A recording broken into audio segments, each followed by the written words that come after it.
I first met Elkin, I think maybe 2013, maybe 5-6 years ago. I was at an event in Huila in the town of Garzon. It was like the Huila Best competition. It was like an agricultural fair, and so I was there with a few international cuppers and some national cuppers trying to pick the best coffees from that harvest. And he showed up and was just kind of hanging around and asked us if we had some samples of his coffee and asked us if we could cup his coffee. And I said, sure, I'll take it home and get it cupped. And he was like, no, I mean like today.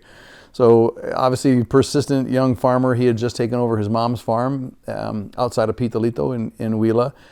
He was going to school. There's a school in town there called Sena, which is like kind of like a tech school or an agricultural school for all crops, coffee being one of them. He had been an agronomist, so he'd already had 5 years in agronomy school, and now was in this program that was sort of crop to cup. It teaches people how to roast, how to brew, how to do latte work, all of those sorts of things. So he was clearly a interested, passionate young coffee farmer.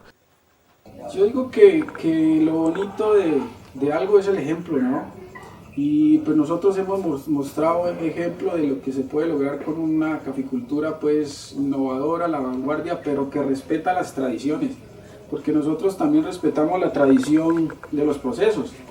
Y es ahí donde yo digo, o sea, el futuro del café está en todo su pasado. Y eso, si la finca Mirador hoy tiene éxito es porque estamos respetando el pasado, de todo lo que nos dio a conocer a nivel mundial, de toda esa tradición que hoy seguimos conservando, pero incorporándole ciertos procesos de innovación, ¿no?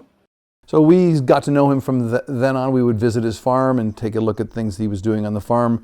I was there 2 years ago, standing on top of the farm with his mom and looking over Pitalito, and the Colombian flag was waving in the air. It was just a beautiful place.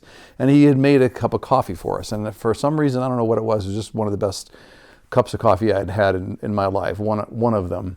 And it just had this really intense, rich, ripe strawberry flavor, and then there was this other acidity that was just like sparkling lime, intense acidity going on. It was just such an incredible coffee, and I was like, so what is this?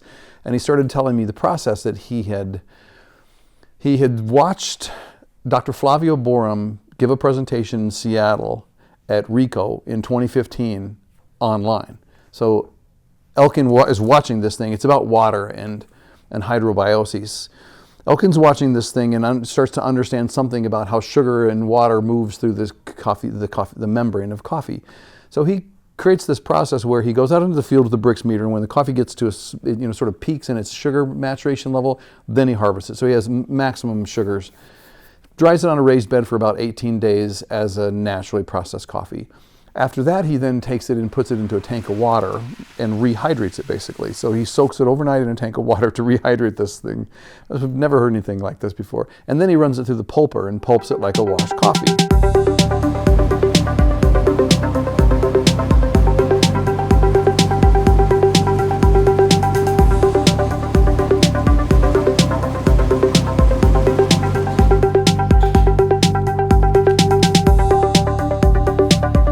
Now it's kind of black and shiny like a black honeyed coffee.